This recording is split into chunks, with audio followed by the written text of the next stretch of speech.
Hey there. How is everyone today? Hi, come on in everybody. This is so fun.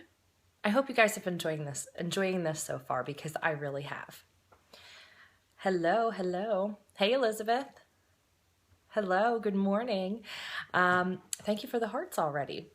My name is Alicia J of New VA Advice, and I help with mentoring virtual assistants. Basically, I offer coaching services to help with business marketing and mindset so that virtual assistants can create a business that they love. And if you're joining us today, we are on day 3, yay, of the Narrow Your Niche Challenge. So excited. We only have one more day to go, which makes me kind of sad because this has been really fun. But hopefully you're getting a lot of really great content and information out of this to help you move forward. Let me give you a brief review of what we covered in the first 2 days, and then we'll get into today's topic.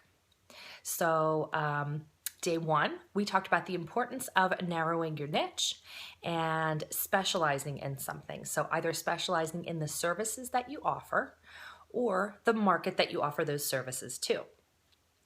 Day 2, we talked about how to turn the skills that you have into services in your VA business. Now today, we're going to be covering your target market. So obviously the next piece of the puzzle, right? Who are you going to offer those services to? So today, we want to focus on basically painting a picture of an ideal client for you and what that would look like for you. So how do you do that? Well, it's another chance for you to brainstorm and make a list. Yay. But let me give you details on how to do that. So you're going to focus on 2 pieces to figure out the client, the type of people that you want to work with. Number 1 is who they are, and number 2 is what they do. Now let me explain that in more detail. Let's go over the who they are piece first. So basically you're going to start by looking at some demographics, things like age, gender, education level, income level, their marital status, if they have children, where they're located. So those are the basic demographic things. And then you're going to get into some other things to find out more about who they are. You're going to look into what are they passionate about? What are their beliefs and values? What do they stand for? And there's a reason to doing this. I want you to think about that in comparison to how you feel about those things in your life so that you can work with somebody you really enjoy working with. Next, think about their hobbies. What do they like to do in their spare time? What stores and websites do they visit? So where and how do they shop? What types of meetings or groups or classes do they attend and where? Is that offline or online? And then where do they go when they need help or answers for something? How do they search for that? So if you look at those things, it's going to give you an idea of who they are as a person and as a business. Then you want to get into the next piece, which is what they do. Well, this part's kind of endless, right? I mean, people do all kinds of things for a living, for their jobs, for, building a life. So let's talk about some examples. You have business and life coaches, you have speakers, authors, consultants, the nonprofit world, health and wellness industry, bloggers, internet marketers, online marketers, direct sales. So there's a lot of categories here, right? And like I said, that's kind of endless. So the other big category that comes up for a lot of VAs when they look at figuring out who they want to work with, what they tell me is they want to work with business owners or a small business. So you might be thinking that's where you are too in that category. Here's what I suggest for that. This is really important. If you feel that you fall in the category of wanting to work with a small business or a business owner, I want you to break that down further because the more specific you get, you'll be able to market to who you want to work with and they'll be able to find you easier. So let me give you some questions you can ask to break that down further. All right, so we have, are they service-based or product-based business? So for example, do they sell physical products?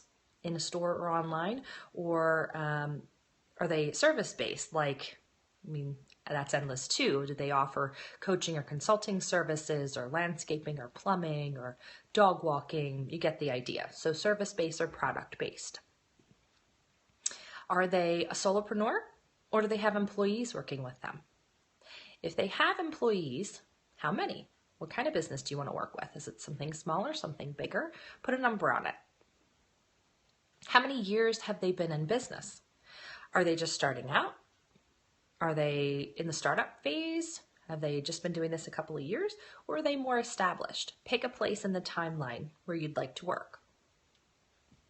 Of course, you want to think about their income level or the sales that they're generating and what kind of business you want to work with there. Where are they on that scale? And are they brick and mortar? In other words, do they have a physical location, or do they work online, or do they do both? So there's a lot of things there to think about, but like I said, that's going to be really important if your thought is that you want to work with business owners or small businesses. Break it down in that way. It's going to be so much more beneficial to you when trying to figure out who you want to work with. Okay, so those are my tips on figuring out the ideal client for you, figuring out who they are and what they do.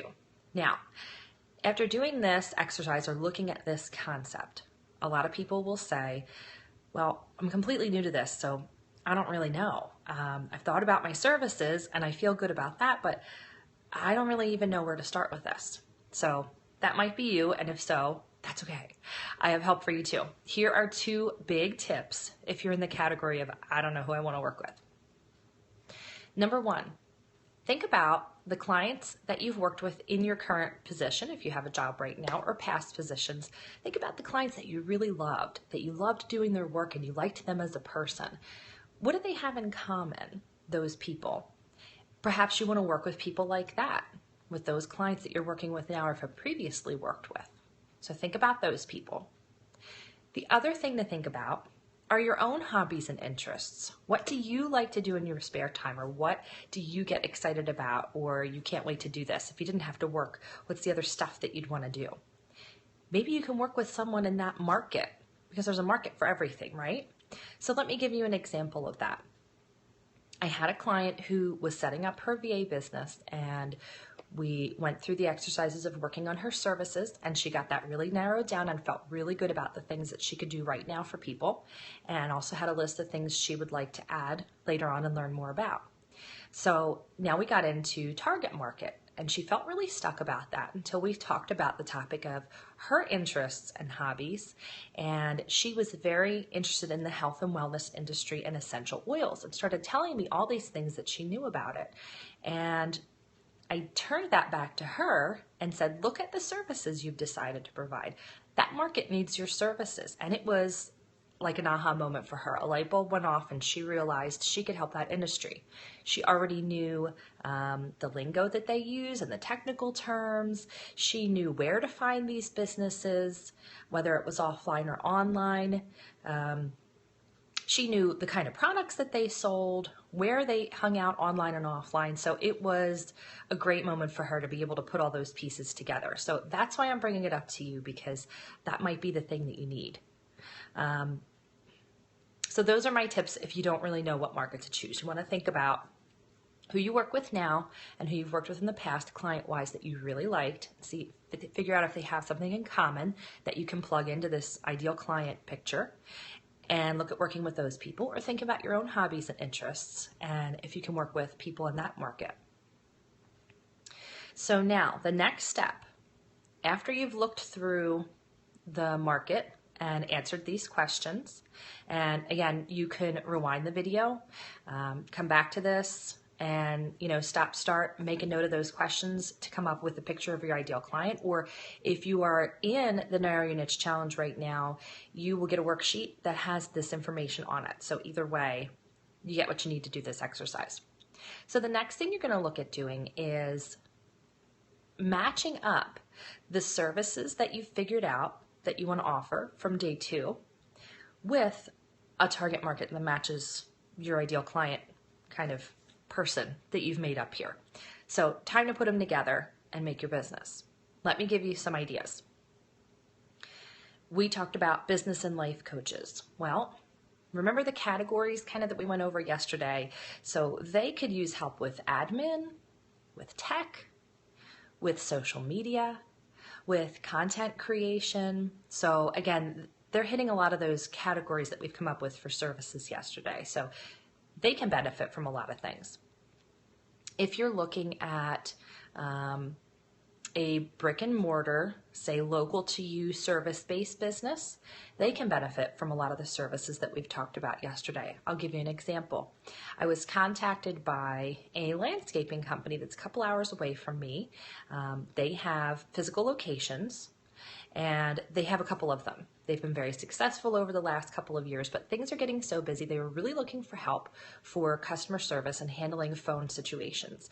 And they realized that they didn't need to hire an in-house employee to do that kind of thing. They would really like to have a VA. So they were looking for someone to help with the phone call situation. They get so many calls every day asking basic service questions about their business, and people who want to schedule. And they have a software where they can schedule it. So they were looking for someone to help with answering some of those basic questions after they were taught, the common things that people ask, and scheduling those appointments, and then doing some reminder and callbacks as well. So that'll give you an idea. Again, service-based businesses that are brick and mortar can use a lot of the services that we talked about. So don't forget that. I don't want you to feel that just because you didn't fit into the category of, admin or answering phones, that's not going to work for you. Take a look at your services. I'm sure you can plug something in.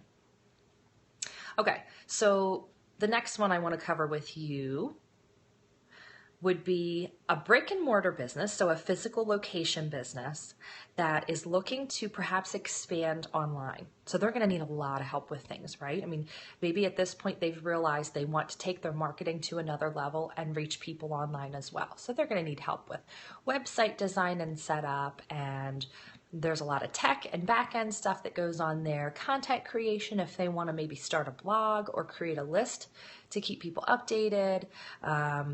You have social media, so you have a lot involved in there, but that's another market to think about. People who have a physical location that are looking to expand online as well. And don't forget that numbers category. I mean, everybody needs help with accounting and bookkeeping and financing and keeping things in order. Everyone needs help with that pretty much all across the board.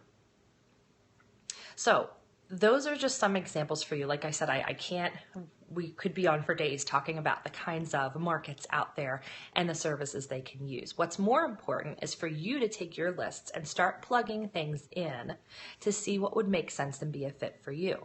Now, again, like I've said before, this is not the be all and end all. This doesn't mean that this is the only market you can work with and the only things that you can provide. This is the nice thing about it being your business. It can ebb and flow over time, and it will.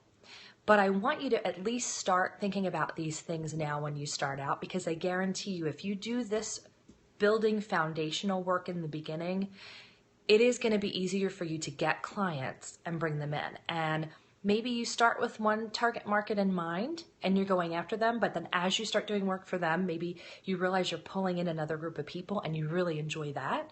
Great, you can shift your focus and that's okay. I just want you to start from somewhere to feel like you have a good solid foundation under you in order to get your business going. Okay, so let's recap what we talked about today. You want to come up with the picture of an ideal client for you, and in order to do that, you're going to answer some questions about who they are and then what they do. Then you want to take a look at your skills and services and how you can plug that into those markets that need your help. Any questions or comments before we go on to your action steps for today? So I know that was a lot of information, but like I said, you can go back, watch the video again, rewind, or if you're in the challenge, you'll have that on your membership page with a worksheet with all the questions on it. We good? Hearts, happiness, everybody's happy? Okay, good. So let me give you your action steps for today. Yay, look at all those hearts. You guys are happy, good. Action steps for today, pretty much doing the work of what we talked about today. You want to list those details of your ideal client and paint that picture. Then you want to get your services list and start pairing them together to see where you feel would be a good match for you. I'm going to start a new thread in the Virtual Assistant Empowerment Facebook group so that you can go in there, and it'll be marked for day 3. Come on in there and tell me what you've come up with, or ask questions about it if this is a part that you're kind of stuck on. I think we're getting really good conversations going on in the threads in the Facebook group, and people are getting answers, and I can see the aha moments happening. So that makes me excited, because for me, that's why I do this. So you're going to go in the thread and tell me what you think about this process. Tell me what you've come up with, or ask questions. And then join me for tomorrow for day 4, our final day. Like I said, I'm kind of sad about that because this was fun, but I'm glad that you're getting the information that you need. So join me for tomorrow for day 4. We're going to go over tying all of this together from these last 3 days so that you can come up with kind of a general statement of what you do and who you do it for, so that you can really reach the ideal clients that you want to reach, or tell others so that they can refer you to the clients that you want. Don't forget to join me for day 4 tomorrow, and have a great day, everybody.